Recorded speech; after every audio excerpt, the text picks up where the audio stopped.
আসসালামু আলাইকুম। আমি নওরোজ আবির বলতেছি যশোর থেকে। আমি একজন উদ্যোক্তা। আমার খামার বাড়ি বললে সবাই চেনে, কম বেশি চেনবে। আমি গরু পালি, আমি হাঁস পালি, আমি কুকুর পালি, পেয়ারা বাগান আছে, আমার মাছের ঘের আছে। যেহেতু আমার গ্রামের ভিতরে বাসা, এখানে গার্ডের জন্য ইউজ করা হয় এদেরকে। এরা গার্ড পারপাসে ইউজ করা হয় এবং মানুষের থেকে এরা অনেক ভালো। মানুষকে বেতন দিয়ে রাখবেন, ঘুমায় থাকবেন, কুকুরে অনলি খাবার দেবেন 2 বার, কিন্তু এরা সারা রাত জেগে থাকে। এবং জার্মানি শেপার্ড ইউজ করবেন, এটা অনেক ভালো। এটা ফ্যামিলি ডগ বলতে পারেন, plus guard dog, world famous. কারণ দেখেন আপনারা, প্রশাসনিক ক্ষেত্রে বলেন, ওয়ার্ল্ডের সব জায়গায় এরা ইউজ করা হয় জার্মানি শেপার্ড। বাসার কাজের জন্য আনা হয়েছিল, তবে মানুষের চাহিদা অনুযায়ী একটা ফিমেল বানানো হয়েছে। 2টা ফিমেল, একটা মেল আছে। বছরে 2 বার হিটে আসে, 2 বার বাচ্চা দেয় এরা। দেখ, set set hand shape, good boy, hand shape. এটা এনএক্স, এটা জ্যাক। এটা বছরে 2 বার লোম চেঞ্জ হয়। ওই যে মায়েরটা লোম চেঞ্জ আছে। লং কোট, কুকুরের কোয়ালিটি 3 ধরনের হয়: long coat, short coat, mid coat. এই যে এই 2টা লং কোট, ওরা শর্ট কোট।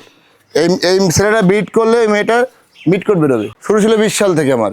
তো মানুষের চাহিদা অনুযায়ী, মানুষের দেখে আমার গার্ড ডগ বা আমার এই কুকুর ডাকলে 1 কিলোমিটার দূর থেকে শোনা যায়। আপনার সেই পারপাসে এটা থেকে মানুষের চাহিদা অনুযায়ী এটা হয়ে গেছে। বছর 2 বার বাচ্চাগুলো বাচ্চা পেটে আসার 6 মাস আগে বুকিং হয়ে যায়। ছেলে বাচ্চা 35, মেয়ে বাচ্চা 30। আর কেউ 1 জোড়া নিলে 60,000 টাকা, 5,000 টাকা ডিসকাউন্ট। এদের 2 বার খাবার দিতে হয়, সকালে এবং সন্ধ্যায়। একটা কুকুরে 1 কেজি পরিমাণ দিতে হয় প্রতিবারে খাবার। এবং সকাল থেকে সন্ধ্যা পর্যন্ত মাংস 300 গ্রাম থাকতে হবে। 300 গ্রাম মাংস না থাকলে এদের হবে না। আর এরা বাচ্চা দেয় 10টা, 11টা, 9টা, 8টা এরকম বাচ্চা দেয়। তো পার পিস বাচ্চা হিসাব করে দেখেন যে টাকা আসে, বছরে 2 বার আসে। তো সেইবার আসলে আপনার এটা হবে, এই বাচ্চারা বিক্রি করলে যে খাবার কস্ট এসে যাবে। আমি আপনাদের সামনে বলছি, আমার আরও অনেকগুলো প্রজেক্ট আছে। সেই প্রজেক্টের মধ্যে অন্যতম একটা প্রজেক্ট হলো গরুর ফার্ম। গরুর ফার্মটা আমার সম্পূর্ণ তত্ত্বাবধানে থাকে। আমি দেখাশোনা করে দায়িত্ব দিচ্ছি আমার কাকার উপরে। কাকা আসেন। আসসালামু আলাইকুম। আমার নাম আব্দুর রহিম। আমি এখানে আজ প্রায় 6 বছর কর্মরত আছি। এই গরু দেখাশোনা আমি করি। এখানে 18টা গরু আছে, তার ভিতরে 5টা আছে গাভী, আর একটা আছে আইডি কুরবানির জন্য। এটা কুরবানির জন্য রাখা, এটা বাড়ির জন্য। আর বাদ বাকিগুলো আছে ওই পাশে। এদের খাবার দেওয়া লাগে দিনে 3 বার। এই যে ওই কালো গাভীটা, ওইটাই দুধ দেয় 4 কেজি করে। আর এটাই দেয় আছে 2.5 কেজি, ওইটা দেয় আছে 2 কেজি। মূলত আমি গাভীগুলা পালি বাচ্চা উৎপাদন করার জন্য। কারণ সবাই তো বাচ্চা নিয়ে কাজ করে না, বেশিরভাগ মানুষই কাজ করে দুধের জন্য এবং মোটা তাজার ক্ষেত্রে। তো আমি সেই মোটা তাজার ক্ষেত্রে যে গরুটা তৈরি করতে হয়, সেটা উৎপাদন করে দিই আমি।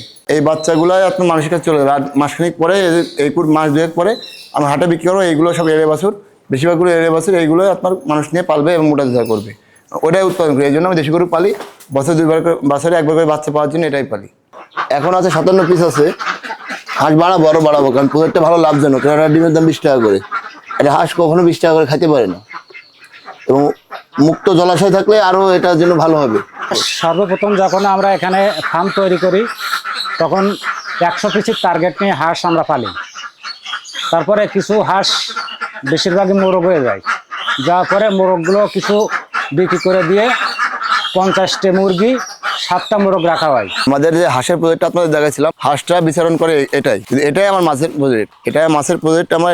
এটা আমার মাছ, সিলভার কাপ, কাতলা মাছ, রুই মাছ, মির্গে মাছ, এবং বিশেষভাবে উৎপাদিত হয় এখানে বাটা মাছ। এটা গ্রোথ সব থেকে বেশি হয়। সব মাটিতে, সব পানিতে সব মাছ গ্রোথ ভালো হয় না। এটা বাটা মাছের জন্য অনেক বেস্ট। আর আমার খাদ্য প্রজেক্টটার জন্য খুবই কম খরচ আমার, কারণ কি আমার হাঁস ছাড়া থাকে, হাঁসের বিষটা মাছেই খাই। গরু দেখাইছি, গরুর প্রজেক্টের মাছের খাই, এবং অল্প কিছু খরচ দিতে হয়। বছরে 2-3-4 মাছ বিক্রি করি, আলহামদুলিল্লাহ ভালোটা প্রফিট আসে। আপনার খেলা প্যারা মালটা বাগান। এটা এখন মালটা গাছে ফল আসছে, আর প্যারা তো 12 মাসই পাওয়া যায়।